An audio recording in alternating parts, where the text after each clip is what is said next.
Visa fees ਦੇ ਵਿੱਚ ਵੱਡਾ ਵਾਧਾ 1500 ਤੋਂ ਵਧਾ ਕੇ 1 ਲੱਖ ਅਮਰੀਕੀ ਡਾਲਰ ਕੀਤੀ ਫੀਸ ਵੱਡੇ ਪੱਧਰ ਤੇ ਭਾਰਤੀ ਹੋਣਗੇ ਪ੍ਰਭਾਵਿਤ। ਇੰਗਲੈਂਡ ਦੇ ਵਿੱਚ ਸਿੱਖ ਲੜਕੀ ਦੇ ਨਾਲ ਜਬਰ ਜਨਾਹ ਦੇ ਮੁਲਜ਼ਮਾਂ ਦੀ ਭਾਲ ਤੇਜ਼। ਮੁਲਜ਼ਮਾਂ ਦੀ ਸੂਚਨਾ ਦੇਣ ਵਾਲਿਆਂ ਦੇ ਲਈ ਯੂਕੇ ਪੁਲਿਸ ਦੇ ਵੱਲੋਂ 20,000 ਪਾਉਂਡ ਇਨਾਮ ਦਾ ਐਲਾਨ ਕਿ ਗੁਪਤ ਰੱਖੀ ਜਾਵੇਗੀ ਜਾਣਕਾਰੀ ਦੇਣ ਵਾਲੇ ਦੀ ਪਛਾਣ।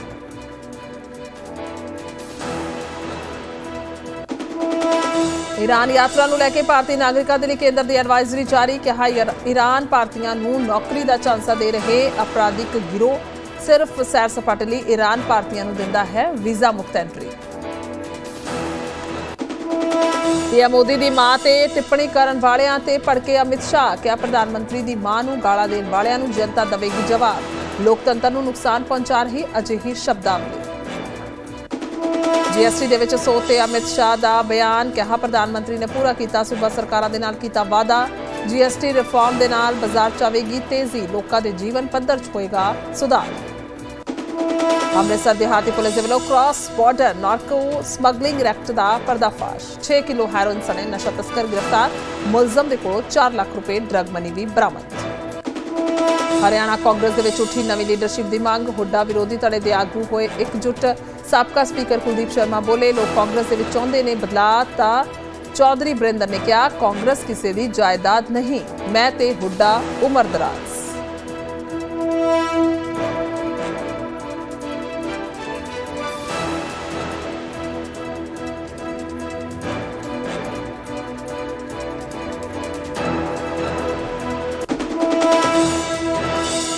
ਸੜਕਾਂ ਤੇ ਅਣਗਹਿਲੀ ਦੇ ਰਹੀ ਮੌਤ ਨੂੰ ਸੱਦਾ। ਰੋਜ਼ਾਨਾ ਆ ਰਹੀਆਂ ਕੀਮਤੀ ਜਾਨਾਂ। ਸੜਕ ਹਾਦਸਿਆਂ ਤੇ ਨਿਊਜ਼ 18 ਦੀ ਖਾਸ ਮੁਹਿੰਮ ਰੌਂਗ ਟਰਨ ਅੱਜ ਦਿਨ ਭਰ। ਪਤੰਗੇ ਤਾਂ ਇਸ ਵੇਲੇ ਦੀ ਵੱਡੀ ਖਬਰ ਹੈ। ਅਮਰੀਕੀ ਰਾਸ਼ਟਰਪਤੀ ਡੋਨਾਲਡ ਟਰੰਪ ਨੇ ਯੂਐਸ ਜਾਣ ਦੇ ਚਾਹਵਾਨਾਂ ਨੂੰ ਵੱਡਾ ਝਟਕਾ ਦਿੱਤਾ ਹੈ। ਤਾਂ ਇਸ ਵੇਲੇ ਦੀ ਵੱਡੀ ਖਬਰ ਹੈ H1B ਵੀਜ਼ਾ ਨੂੰ ਲੈ ਕੇ ਟਰੰਪ ਦੇ ਵੱਲੋਂ ਵੱਡਾ ਫੈਸਲਾ ਲਿਆ ਗਿਆ। H1B ਵੀਜ਼ਿਆਂ ਦੀ ਫੀਸ ਦੇ ਵਿੱਚ ਵਾਧਾ ਕਰ ਦਿੱਤਾ ਗਿਆ ਔਰ ਇਹ ਵੱਡਾ ਵਾਧਾ ਕੀਤਾ ਗਿਆ ਹੈ। ਤਾਂ ਹੁਣ ਕੁੱਲ ਮਿਲਾ ਕੇ 1 ਲੱਖ ਡਾਲਰ ਵਧਾ ਕੇ ਜਿਹੜੀ ਫੀਸ ਹੈ ਉਹ ਕਰਨ ਦਾ ਐਲਾਨ ਕਰ ਦਿੱਤਾ ਗਿਆ। ਭਾਰਤੀ ਕਰੰਸੀ ਦੇ ਮੁਤਾਬਿਕ 88 ਲੱਖ ਰੁਪਏ ਦਾ H1B ਵੀਜ਼ਾ ਹੋਇਆ ਹੈ। ਤਾਂ ਅਮਰੀਕਾ ਦੇ ਵਿੱਚ ਕੰਮ ਕਰ ਰਹੇ ਭਾਰਤੀਆਂ ਤੇ ਇਹ ਅਸਰ ਪਵੇਗਾ। H1B ਵੀਜ਼ਾ ਦੇ ਵਿੱਚ ਦੱਸਿਆ ਕਿ ਭਾਰਤ ਦੀ ਹਿੱਸੇਦਾਰੀ ਜਿਹੜੀ 71% ਹੈ ਔਰ ਟਰੰਪ ਦੇ ਮੁਤਾਬਿਕ ਅਮਰੀਕੀ ਲੋਕਾਂ ਦੇ ਰੋਜ਼ਗਾਰ ਦੇ ਲਈ ਇਹ ਫੈਸਲਾ ਲਿਆ ਗਿਆ ਹੈ। ਪਹਿਲਾਂ H1B ਵੀਜ਼ਾ ਦੀ ਫੀਸ ਕਰੀਬ $1,500 ਸੀ, ਯਾਨੀ ਕਿ ਭਾਰਤੀ ਕਰੰਸੀ ਦੇ ਮੁਤਾਬਿਕ 1,32,000 ਰੁਪਏ ਜਿਹੜੀ ਹੈ ਉਹ ਮਹਿਜ਼ ਬਣਦੀ ਸੀ, ਪਰ ਹੁਣ ਸਿੱਧੇ ਤੌਰ ਤੇ 1,32,000 ਤੋਂ ਵਧਾ ਕੇ 85 ਲੱਖ ਰੁਪਏ ਕਰ ਦਿੱਤੀ ਗਈ ਹੈ। ਤਾਂ ਸਿੱਧੇ ਤੌਰ ਤੇ ਇੱਕ ਵੱਡਾ 88 ਲੱਖ ਰੁਪਏ ਕਰ ਦਿੱਤੀ ਗਈ ਹੈ। ਬਹੁਤ ਵੱਡਾ ਵਾਅਦਾ ਕੀਤਾ ਗਿਆ ਹੈ। ਆਪਣੇ ਆਪ ਦੇ ਵਿੱਚ ਅੰਦਾਜ਼ਾ ਲਾਇਆ ਜਾ ਸਕਦਾ ਹੈ, ਯਾਨੀ ਕਿ ਲਗਾਤਾਰ ਜਿਹੜੀ ਸਖਤਾਈ ਹੈ ਪਹਿਲਾਂ ਕੈਨੇਡਾ ਦੇ ਵੱਲੋਂ ਕੀਤੀ ਜਾਂਦੀ ਰਹੀ ਹੈ। ਅਮਰੀਕਾ ਵੀ ਜੇਕਰ ਪਿਛਲੇ ਸਮੇਂ ਦੀ ਗੱਲ ਕੀਤੀ ਜਾਵੇ ਤਾਂ ਬਹੁਤ ਵੱਡੇ ਬਦਲਾਅ ਜਿਹੜੇ ਨੇ ਫੀਸਾਂ ਦੇ ਵਿੱਚ ਵੀਜ਼ਾਸ ਦੇ ਵਿੱਚ ਕੀਤੇ ਨੇ ਔਰ ਹੁਣ ਇੱਕ ਫਿਰ ਤੋਂ ਵੱਡਾ ਝਟਕਾ ਲੱਗਿਆ ਹੈ। ਤਾਂ USA ਦਾ ਪ੍ਰਵਾਸੀਆਂ ਨੂੰ ਇੱਕ ਹੋਰ ਵੱਡਾ ਝਟਕਾ ਜਿਹੜਾ ਹੈ ਉਹ ਲੱਗਿਆ ਹੈ। H1B ਵੀਜ਼ਾ ਦੀ ਫੀਸ ਦੇ ਵਿੱਚ ਵੱਡਾ ਵਾਅਦਾ ਕੀਤਾ ਗਿਆ। ਤਾਂ ਸਿੱਧੇ ਤੌਰ ਤੇ ਪਹਿਲਾਂ ਇਹ $1,500 ਸੀ, ਯਾਨੀ ਕਿ 1,32,000 ਇੰਡੀਅਨ ਕਰੰਸੀ ਦੇ ਮੁਤਾਬਿਕ ਔਰ ਹੁਣ ਇਹ 1 ਲੱਖ ਰੁਪਏ ਡਾਲਰ ਜਿਹੜੀ ਹੈ 1 ਲੱਖ ਡਾਲਰ ਦੇ ਹਿਸਾਬ ਦੇ ਨਾਲ ਫੀਸ ਲਈ ਜਾਏਗੀ, ਯਾਨੀ ਕਿ 88 ਲੱਖ ਰੁਪਏ। ਭਾਰਤ ਦੇ 88 ਲੱਖ ਰੁਪਏ ਜਿਹੜੀ ਕਰੰਸੀ ਹੈ ਉਹ H1B ਵੀਜ਼ਾ ਨੂੰ ਲੈ ਕੇ ਦੇਣੀ ਹੋਏਗੀ ਔਰ ਸਿੱਧੇ ਤੌਰ ਤੇ ਇੱਕ ਅਸੀਂ ਕਹਿ ਸਕਦੇ ਹਾਂ ਜਿਸ ਦੇ ਕੋਲ ਇੰਨੇ ਪੈਸੇ ਹੋਣਗੇ ਉਹੀ ਅਪਲਾਈ ਕਰ ਸਕੇਗਾ, ਉਹੀ ਜਾ ਸਕੇਗਾ। ਨਹੀਂ ਤਾਂ ਜਿਹੜੇ ਬਾਕੀ ਦੇ ਸਟੂਡੈਂਟਸ ਕਿਉਂਕਿ 1,32,000 ਰੁਪਏ ਤਾਂ ਕਿਤੇ ਨਾ ਕਿਤੇ ਜਿਹੜੇ ਹੈ ਉਹ ਬੰਦੋਬਸਤ ਕਰਕੇ ਜਾਂ ਫਿਰ ਆਪਣੇ ਕੋਲ ਜਿਹੜੀ ਹੈ ਜੁਟਾ ਕੇ ਵੀ ਜਾਏ ਜਾ ਸਕਦੇ ਸੀ, ਯਾਨੀ ਕਿ ਸਿੱਧੇ ਤੌਰ ਤੇ ਬਹੁਤ ਵੱਡੀ ਅਸੀਂ ਕਹਿ ਸਕਦੇ ਜਿਹੜੇ H1B ਵੀਜ਼ਾ ਧਾਰਕ ਨੇ ਉਹਨਾਂ ਨੂੰ ਲੈ ਕੇ ਕਟੌਤੀ ਜਿਹੜੀ ਆਉਣ ਵਾਲੇ ਦਿਨਾਂ ਦੇ ਵਿੱਚ ਉਹ ਹੋਏਗੀ। ਔਰ ਸਾਫ਼ ਤੌਰ ਤੇ ਟਰੰਪ ਸਰਕਾਰ ਦਾ ਇਹ ਕਹਿਣਾ ਹੈ ਕਿ ਜਿਹੜੇ ਉਹਨਾਂ ਦੇ ਲੋਕ ਨੇ ਅਮਰੀਕਾ ਦੇ ਲੋਕ ਨੇ ਉਹਨਾਂ ਦੇ ਰੋਜ਼ਗਾਰ ਨੂੰ ਲੈ ਕੇ ਫੈਸਲਾ ਲਿਆ ਗਿਆ ਹੈ।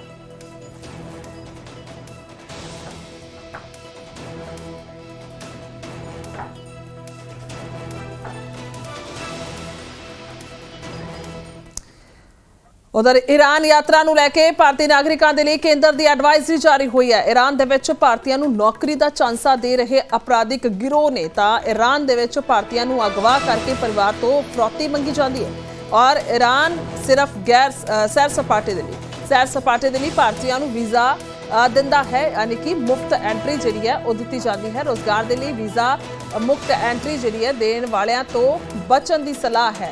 ਤਾਂ ਵੀਜ਼ਾ ਮੁਕਤ ਐਂਟਰੀ ਸਿਰਫ ਤੇ ਸਿਰਫ ਸੈਰ ਸਪਾਟੇ ਦੇ ਲਈ ਦਿੱਤੀ ਜਾਂਦੀ ਹੈ। ਜੇਕਰ ਰੋਜ਼ਗਾਰ ਦੀ ਗੱਲ ਹੈ ਤਾਂ ਫਿਰ ਜਿਹੜੀ ਵੀਜ਼ਾ ਮੁਕਤ ਐਂਟਰੀ ਉਹ ਨਹੀਂ ਦਿੱਤੀ ਜਾਂਦੀ। ਕਿਹਾ ਗਿਆ ਹੈ ਯਾਨੀ ਕਿ ਐਡਵਾਈਜ਼ਰੀ ਜਾਰੀ ਕਰ ਦਿੱਤੀ ਗਈ ਹੈ। ਅਜਿਹੇ ਰੋਜ਼ਗਾਰਾਂ ਦੀ ਪੇਸ਼ਕਸ਼ ਕਰਨ ਵਾਲਿਆਂ ਤੋਂ ਬਚਣ ਦੀ ਸਲਾਹ ਦਿੱਤੀ ਗਈ ਹੈ। ਸਾਵਧਾਨ ਰਹੋ ਅਤੇ ਅਜਿਹੇ ਏਜੰਟਾਂ ਤੇ ਭਰੋਸਾ ਨਾ ਕਰੋ, ਵਿਦੇਸ਼ ਮੰਤਰਾਲੇ ਨੇ ਕਿਹਾ ਹੈ।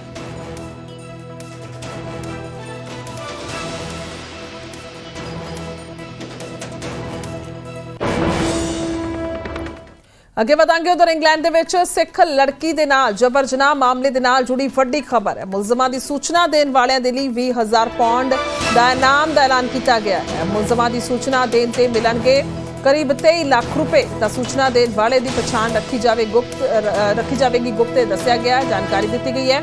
यूके पुलिस भी लगातार दस कि मुलजमां दी भाल कर रही है। 9 सितंबर का सारा मामला है जदों इंग्लैंड के बर्मिंघम के ऑल्डरबरी दे विच इलाके दे विच घटना वापरी सी। तां पीड़िता के मुताबिक 2 गोरियां दे वल्लों उस दे नाल दिन दिहाड़े जबर जनाह किया गया ते नस्ली टिप्पणियां भी कीतियां गईयां सन और बेहद ही दर्दनाक जिहड़ी घटना है वह वापरी सी, झंझोड़ के रख देने वाली घटना वापरी सी। तां हुण इस मामले नूं लैके इस दे विच इनाम जिहड़ा है वह ऐलान किया गया है कि इनाम दिता जाएगा 20,000 पाउंड।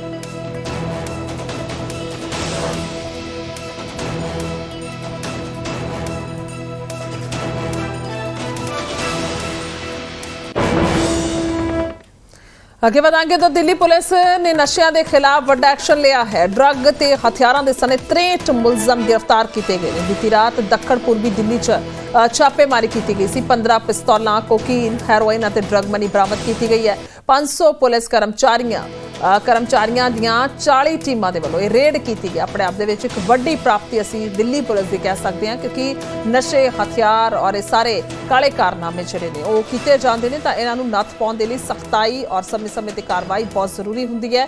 ਇਸੇ ਦਾ ਹੀ ਹਿੱਸਾ ਹੈ ਕਿ 500 ਪੁਲਿਸ ਮੁਲਾਜ਼ਮ ਜਿਹੜੇ ਨੇ ਉਹ 40 ਟੀਮਾਂ ਬਣਾ ਕੇ ਲੱਗੇ ਔਰ ਇਸ ਦੇ ਵਿੱਚ ਉਹਨਾਂ ਨੇ 63 ਮੁਲਜ਼ਮ ਗ੍ਰਿਫਤਾਰ ਕੀਤੇ।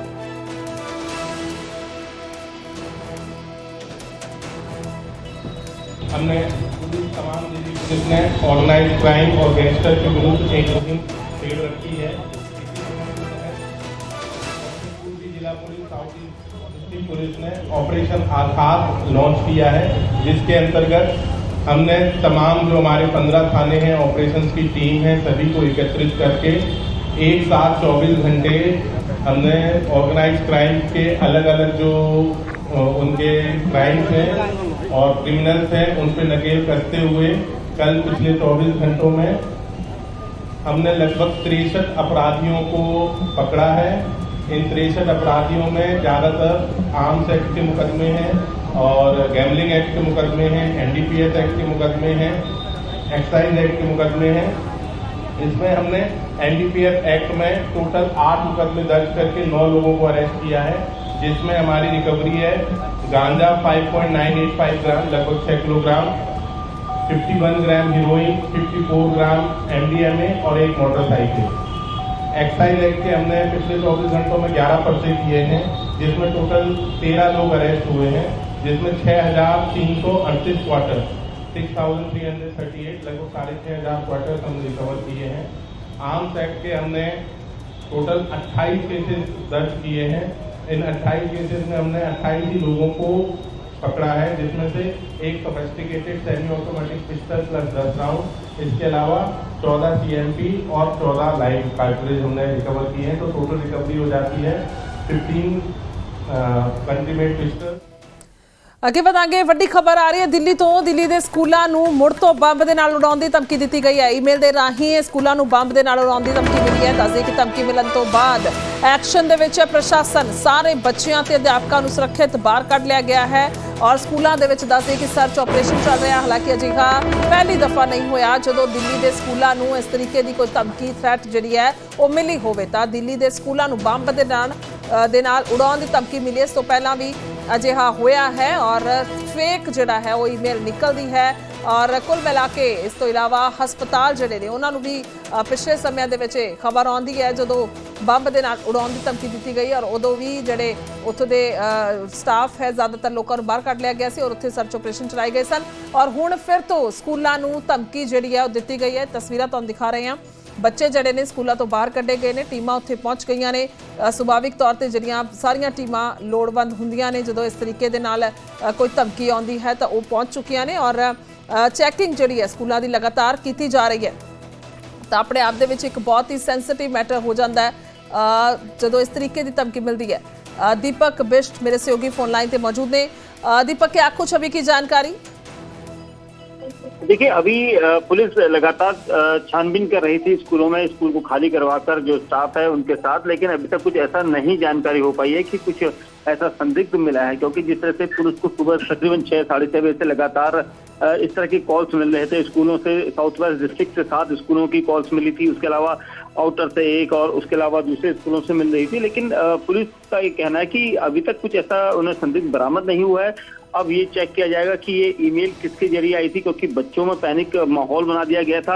हालांकि पुलिस लगातार कोशिश कर रही थी कि इस तरह का डर किसी में न रहे। स्कूलों ने अब पूरी जांच पड़ताल के बाद कुछ स्कूलों में अभी तक कुछ नहीं निकला है। वहीं पुलिस का कहना है कि आईपी एड्रेस खंगाला जाएगा, क्योंकि इस वक्त द्वारका के कई स्कूलों में एग्जाम चल रहे हैं बच्चों के, लेकिन जिस तरह से ये पूरा घटनाक्रम रहा है उसके बाद पुलिस का कहना है कि अभी तक कुछ भी ऐसा संदिग्ध नहीं मिला है, जांच जारी है।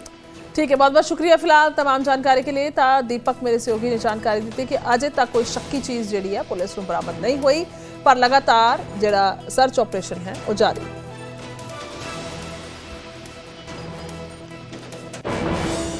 सुबह जब स्कूल है तो हमें रोक लिया गया, जैसा कि पता चला कि आज बम मतलब कुछ चेकिंग वेकिंग होनी है बम की, और फिर हमें रोक के रखा गया। उधर सीलिंग करी और सील करके अंदर बहुत देर तक चेकिंग करी। डॉग्स वॉक्स सब आए हुए थे, ईशियर आई हुई थी, तो बहुत होम स्क्वाड भी आई थी। सबने चेक किया, फिर हमें तब तक के लिए हमें गोडाउन उधर ग्राउंड में बिठाया हुआ था और ग्राउंड में बिठा के फिर हमसे थोड़ी एक्टिविटीज़ करवाई थी। शायद नहीं मिला क्योंकि था ही नहीं, शायद इन्फॉर्मेशन गलत थी, क्योंकि ऐसा तो कुछ मिलने की कोई सूचना नहीं आई। नीरज, क्या हुआ था आज स्कूल में? आज मैं स्कूल आया तो खबर मिली, क्या कहते हैं कि स्कूल में बॉम्ब है, ऐसा ईमेल आया है स्कूल में। तो पीसीआर आई थी और फायर ब्रिगेड्स वगैरह एम्बुलेंस आई थी सेफ्टी के लिए, और फिर क्या कहते हैं बॉम्ब मिला नहीं, चेकिंग होगी और लेट हो गए थे तो छुट्टी कर दी स्कूल की। ਅੱਗੇ ਵਧਾਂਗੇ ਉਧਰ ਪੀਐਮ ਮੋਦੀ ਦੀ ਮਾਂ ਤੇ ਟਿੱਪਣੀ ਕਰਨ ਵਾਲਿਆਂ ਤੇ ਅਮਿਤ ਸ਼ਾਹ ਭੜਕੇ ਨੇ। ਨਿਊਜ਼ 18 ਤੇ ਉਹਨਾਂ ਨੇ ਕਿਹਾ ਹੈ, ਉਹਨਾਂ ਦਾ ਬਿਆਨ ਆਇਆ ਪੀਐਮ ਮੋਦੀ ਦੀ ਮਾਂ ਨੂੰ ਗਾਲਾਂ ਦੇਣ ਵਾਲਿਆਂ ਨੂੰ ਜਵਾਬ ਦੇਵੇਗੀ ਜਨਤਾ। ਤਾਂ ਖਾਸ ਗੱਲਬਾਤ ਦੇ ਦੌਰਾਨ ਉਹਨਾਂ ਨੇ ਜਵਾਬ ਦਿੱਤਾ। ਉਹਨਾਂ ਨੇ ਕਿਹਾ ਕਿ ਅਜਿਹੀ ਭਾਸ਼ਾ ਦੇ ਨਾਲ ਲੋਕਤੰਤਰ ਨੂੰ ਨੁਕਸਾਨ ਹੋ ਰਿਹਾ ਹੈ ਔਰ ਅਮਿਤ ਸ਼ਾਹ ਦਾ ਰਾਹੁਲ ਗਾਂਧੀ ਤੇ ਵੀ ਨਿਸ਼ਾਨਾ ਉਹਨਾਂ ਨੇ ਸਾਧਿਆ ਹੈ। ਵਿਰੋਧੀ ਸੰਸਦ ਦੇ ਵਿੱਚ ਹੰਗਾਮਾ ਕਰਦੇ ਨੇ, ਉਹਨਾਂ ਕਿਹਾ ਪਹਿਲਾਂ ਹੰਗਾਮਾ ਕਰਦੇ ਨੇ ਫਿਰ ਕਹਿੰਦੇ ਬੋਲਣ ਨਹੀਂ ਦਿੰਦੇ। ਤਾਂ ਸੰਸਦ ਫ੍ਰੀ ਸਟਾਈਲ ਤਰੀਕੇ ਦੇ ਨਾਲ ਨਹੀਂ ਚੱਲ ਸਕਦੀ और संसद ਦੇ ਵਿੱਚ अनुशासन बहुत जरूरी है, अमित शाह ਦੇ ਵੱਲੋਂ किया गया है। एक तरफ मोदी जी इतने लोकप्रिय नेता हैं, ग्लोबल लीडर्स के संग भी उनका इतना अच्छा तालमेल है। ऑपोजिशन लीडर्स जैसे कि राहुल गांधी, ममता बनर्जी, ये लोग उनको तमाम तरीके से गाली देते रहते हैं, जलील करते रहते हैं। तो इसको आप कैसे देखते हैं? कोई उनको मौत का सौदागर बुलाता है, कोई एक दुर्भाग्यपूर्ण चीज है कि राजनीति सिद्धांतों की जगह व्यक्तिगत बातों पर ले जाने का प्रयास हुआ है, और राजनीति में जिस प्रकार की भाषा का प्रयोग होता है, मैं नहीं मानता वो हमारी डेमोक्रेटिक व्यवस्था को पुष्ट करेगी। लोकतांत्रिक व्यवस्था में स्तर विहीन राजनीति एक दीमक के समान होती है, जो लोकतांत्रिक व्यवस्था की जड़ों को खा जाती है। और मैं तो आपके कार्यक्रम के माध्यम से देश की जनता को यही अपील करना चाहता हूं कि ऐसी भाषा का जो प्रयोग करते हैं, इस प्रकार की राजनीति को जो बल देते हैं, ऐसे लोगों ने जनता ने दंड देना चाहिए। किसी भी व्यक्ति का भ्रष्ट आचरण हो तो वो उसकी व्यक्तिगत बात नहीं बनती है, सार्वजनिक होती है। उसके भ्रष्टाचार को उजागर करना वो विपक्ष का जिम्मेदारी भी है। परंतु चूंकि भ्रष्टाचार नहीं मिलता है, इसलिए स्तर बगैर की बातों को करना, गलत शब्द प्रयोग करना, जो भी आप बता रहे थे, और वहां तक कि मोदी जी की स्वर्गीय माता जी के लिए अपशब्द बोल देना, ये हमारी देश की लोकतांत्रिक राजनीति को पुष्ट नहीं करेगा। और मैं देश की जनता को जरूर कहना चाहूंगा कि ऐसे लोगों को